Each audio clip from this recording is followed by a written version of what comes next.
call. Hi, everybody. This is Pam and Linda with Your Nurse Advocate Consulting. And tonight we're going to talk about, I guess, a subject that now we're us baby boomers are getting to that age of 65. And so what happens when you reach 65? What do you do as far as Medicare, Social Security? What does that look like?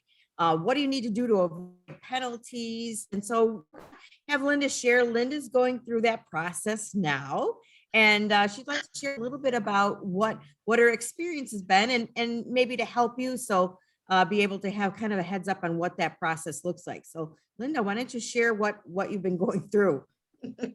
Well, I can tell you it's a very eye-opening experience. Here I've been working within healthcare system and regulations and compliance all my life.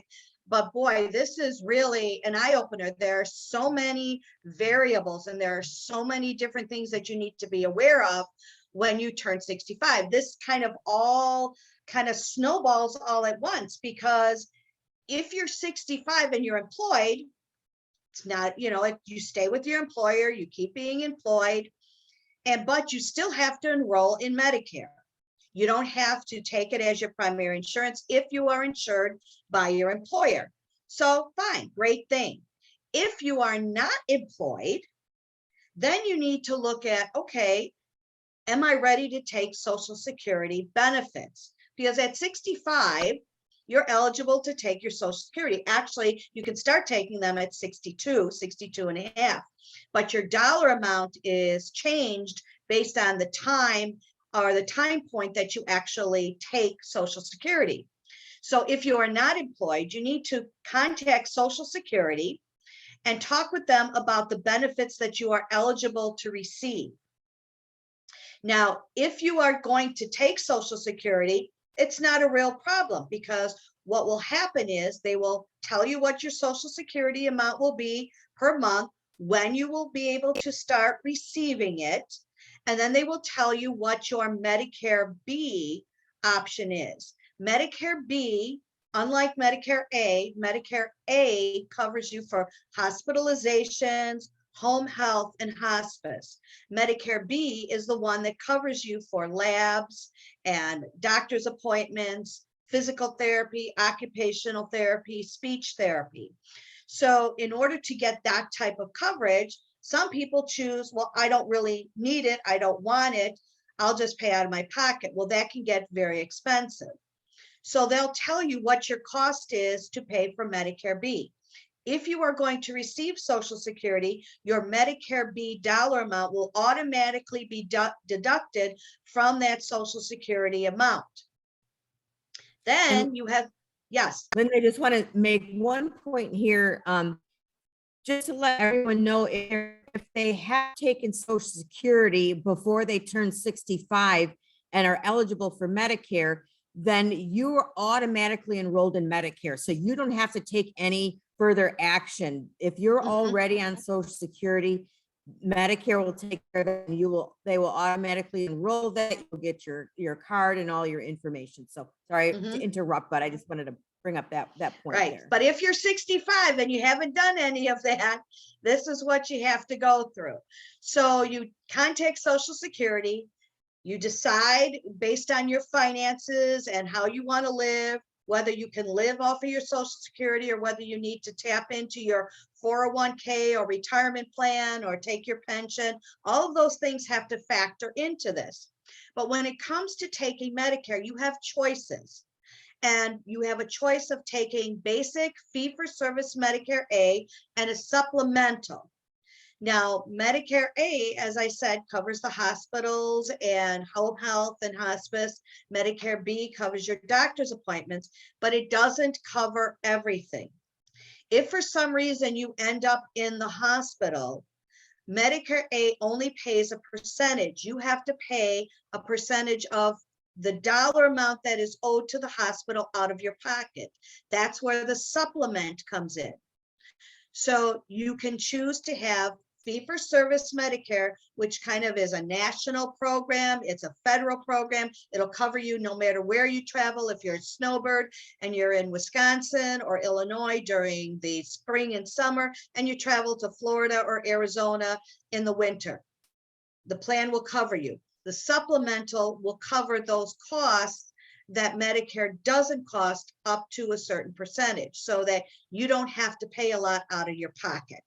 And I just wanted to say something here too, with the Medicare, a lot of people don't realize that out of pocket, when you go into the hospital, and a lot of people don't realize Medicare assigns you kind of a wellness profile, and that determines, you know, what your deductible is going to be, that determines what your Medicare B might be, you know, based on your health and how often you're seeking care.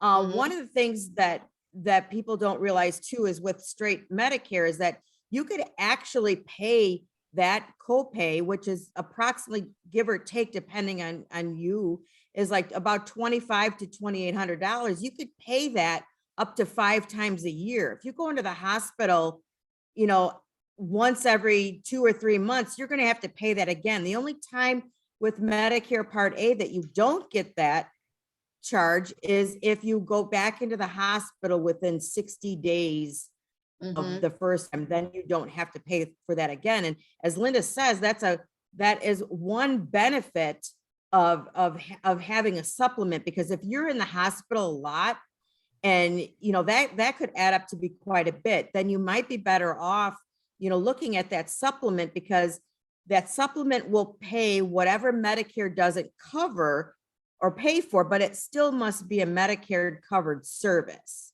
So if Medicare pays 80%, and then your coinsurance will pay that other 20%, like for a doctor's visit or that. So they will pick up anything that Medicare pays towards. But if Medicare doesn't cover it, your supplement oftentimes won't cover it. It's a little bit more expensive a month, could be up to, you know, or somewhere around $300 a month. But for someone who has a lot of health challenges and maybe in the hospital frequently, that probably would be the best option for you. You pay a little bit more up front, but then you're not going to get the big hospital bills. Right, but remember also with that supplement, you're going to be paying anywhere up to $300 for the supplement, but you still have to pay your Medicare B cost automatically out of your Social Security. That supplement is totally different, outside of it, extra. So you'll still pay your supplement, you'll still pay your Medicare B, which can be anywhere between $170 to $180, $185 per month that automatically comes out of your Social Security. And then you have to pay your supplemental dollars per month based on the plan that you choose in regards to it. So your comorbidities and your annual Medicare exam or evaluation will determine the cost of those. I was one of these people that I wasn't, you know, I'm essentially a very healthy individual. I don't take any medications or any of that. So for me to have a Medicare plan that was fee for service with a supplement was rather costly for me. The problem is when you start looking online for other options to a Medicare A plan and a supplement, you can get bombarded. I'm talking 3 to 4 to 7 times a day by different insurance brokers trying to sell you a Medicare Advantage plan.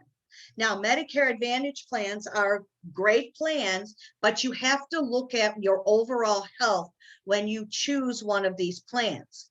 A Medicare Advantage plan, basically what you do is your Medicare benefits are assigned to that Advantage plan. So they deal with all of that. You don't pay the Medicare Advantage plan. You end up having it deducted either directly out of your Social Security based on your demographics, your zip code, and also your comorbidities or your health status will determine how much you're going to pay out of that amount from your Social Security.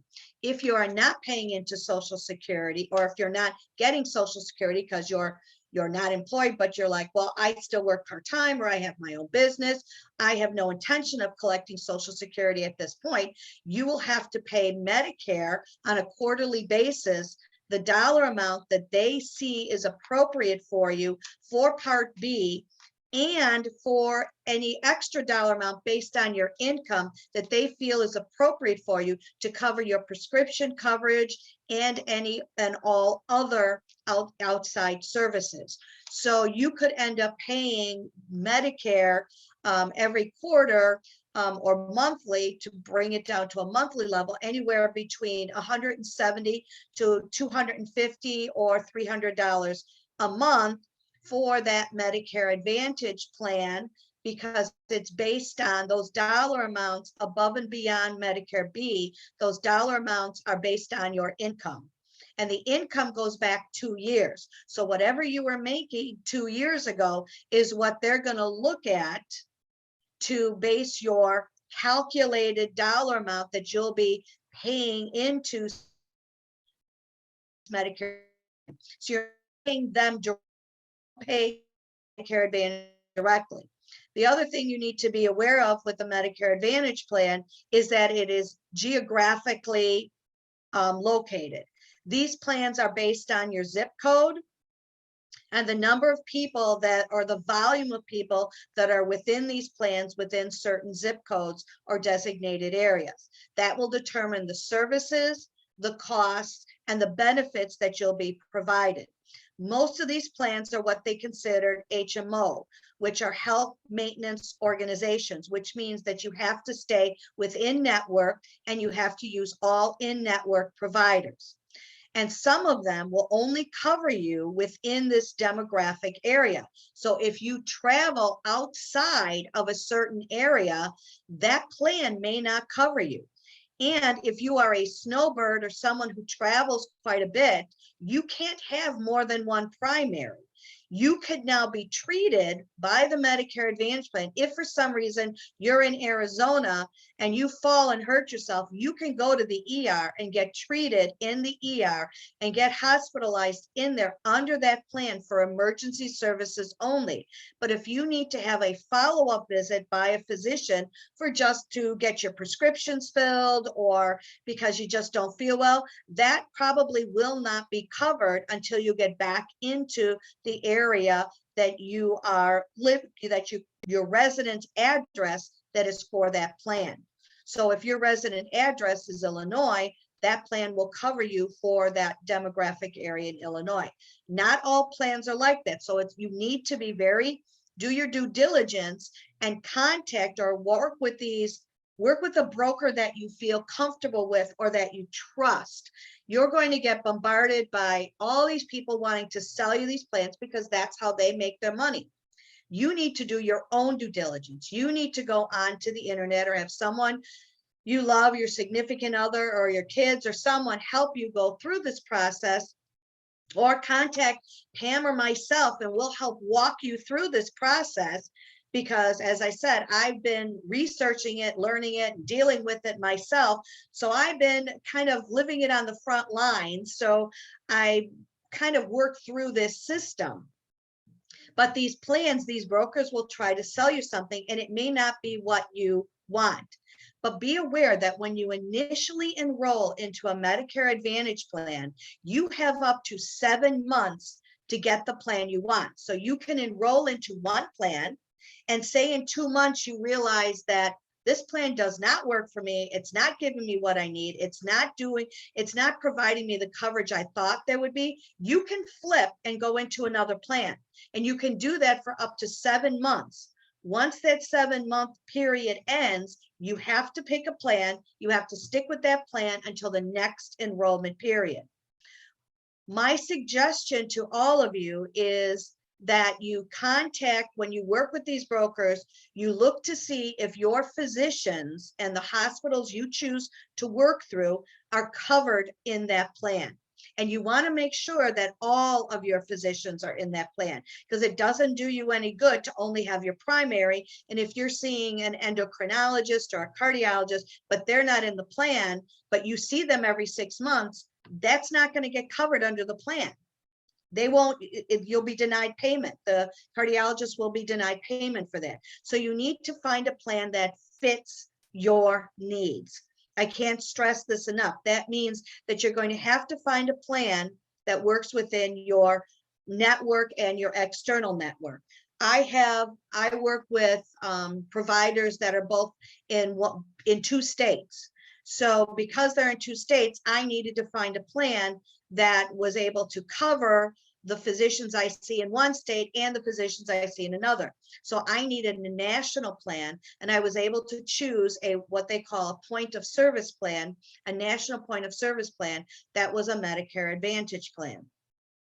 So I have chosen that because that meets my needs. Now, if I find that in 4 months from now, it doesn't meet my needs, I can flip. But again, you'll need to look at demographics, because when you talk with these insurance brokers, and some of them are just kind of like, they're there to sell a product. They're not really looking at what your individual needs are. So you have to use your voice. You have to do your own research, and you have to use your voice, and you have to make sure that you're getting what you need. When you talk with them, you need to make sure that they are answering all your questions, that they are willing to send you information on the plan, and that you understand all the fine print of the plan and what that means for you, and when that plan will start, and how that plan covers you. The first question they ask always is, what is your zip code? Because that will determine the number of plans that are in your area.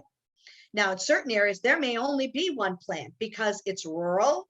There's not a lot of volume to support the plan, so the plan may be smaller.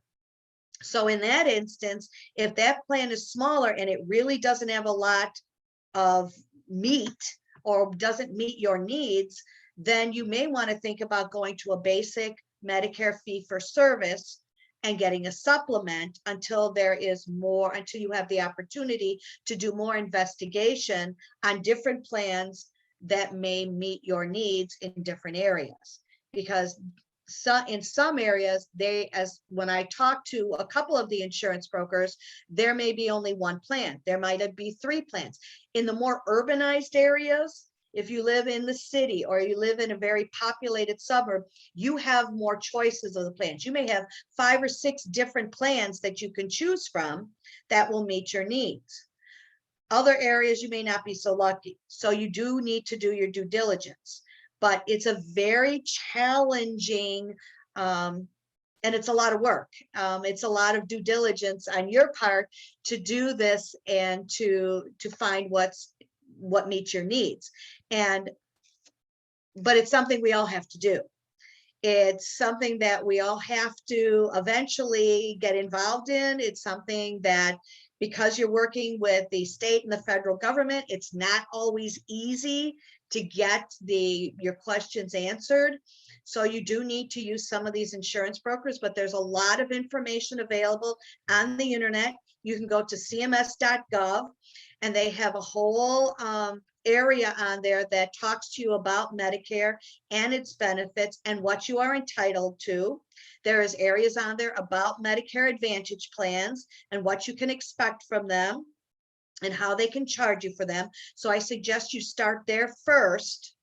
And then as you get bombarded with these insurance brokers, talk with them. But if you don't if it sounds more of a sales pitch than someone trying to meet your needs, go on to the next one. But again, you need to look at, what is my health status? What are my needs? Am I having a large operation in the next 6 months? Am I looking to have my knee or hip replaced in the next 2 or 3 months? That will also determine the type of benefit that you may want or need, because you want to make sure those things are covered to the fullest. So you're going to need to decide that based on several different factors: your health status, your finances, and what meets your needs and your personal preferences and what's available in your area. And I can tell you, it's a lot of work, but that's why Pam and I are here. Please feel free to reach out to us, through our website, through our give us a phone call, but we'll be more than happy to help walk you through these processes because they can be challenging, they can be difficult. And as I can tell you, I've been working in healthcare and from a regulatory and compliance standards for many years, and I had a learning curve with this. So it can be rather challenging because these plans are changing all the time. Benefits are changing all the time. Programs are being added and deleted all the time. So you have to constantly keep up with all of this. Pam and I do that. So please let us know how we can help you because we'll be more than happy to take this on and walk this journey with you because eventually we're all going to be there. Absolutely. And I just wanted to add a couple of quick things before we wrap up. But one of the other things, if you have Aging and Disability Resource Center or the Senior Center, they have different names in your state, but all counties have one. They're government agencies. And oftentimes they have a dedicated person that can explain the Advantage plans and explain the Medicare process for you. So sometimes you can reach out to your local senior resource center, and they have an individual that oftentimes can at least help you with some of those, the actual application and things like that. The other thing I wanted to mention, Linda, in coming across this, I know there are penalties. Do you know what happens when you do not take Medicare? Yeah, if you do not enroll in Medicare, you have 3 months to your 65th birthday and up to 3 months after your 65th birthday to enroll. If you do not, Medicare starts charging you on a daily basis for not enrolling. The dollar amount I'm not aware of because I think it's based on your income, but you do get penalized for not enrolling. But you have 3 months prior, 3 months after to complete that enrollment. Otherwise, you will be receiving a notice from Medicare saying that you will now be penalized, and they you either will be billed for it or they take it from your taxes. But one way or another, you get penalized for not enrolling in it. The thing I wanted to mention is, as we were talking about Medicare and Social Security, and a lot of people ask the question, well, what if you're still working, part-time, or what if you want to take your Social Security and you want part-time to stay busy? Can you work and get your Social Security? The answer is yes. But the problem is there are limits. There are limits to the dollar amount you can make. So for example, this year it's around $375 a week. Yes. It's just, I think just a little over $20,000.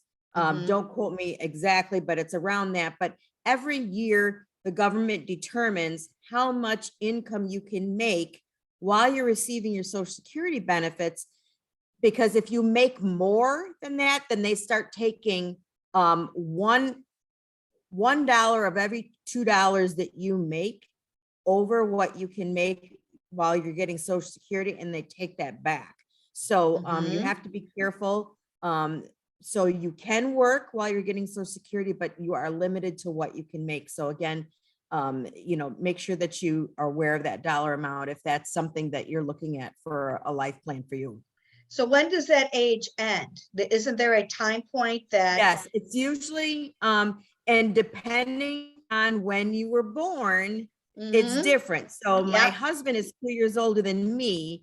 So he becomes what they call full retirement age at 67 and a half. 67 and a half. But I'm 2 years younger. So I have to wait till I'm 67 and 8 months before I reach full retirement age. When you reach what Medicare or what Social Security calls full, full Social Security or full age, then you can make as much as you want. You're not limited. You don't have to worry. You can, you're allowed to earn as much as you want on top of your Social Security benefits after once you reach full retirement age. So.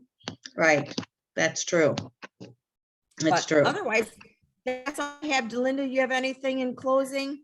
No, just that it's a challenge, and you can, even after you pick a plan and choose your insurance, A lot of times for a month or two after you choose this, you will still be getting calls from insurance brokers wanting to set you up on a plan, because remember, you have up to 7 months from the initial enrollment period to choose the correct plan for you.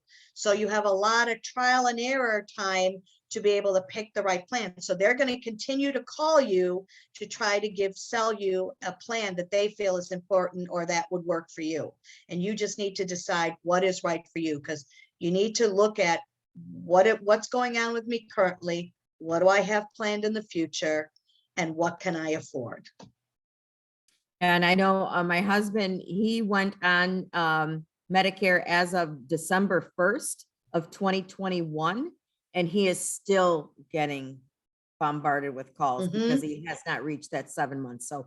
So once we get into July, hopefully those calls will go away. But yes, it is. I can vouch that we're still getting a lot of those calls. So, but like Linda says, we're all going to turn 65. So that this video has been enlightening as far as some of the things that you need to make sure that you take care of. And then we will see you in the next video.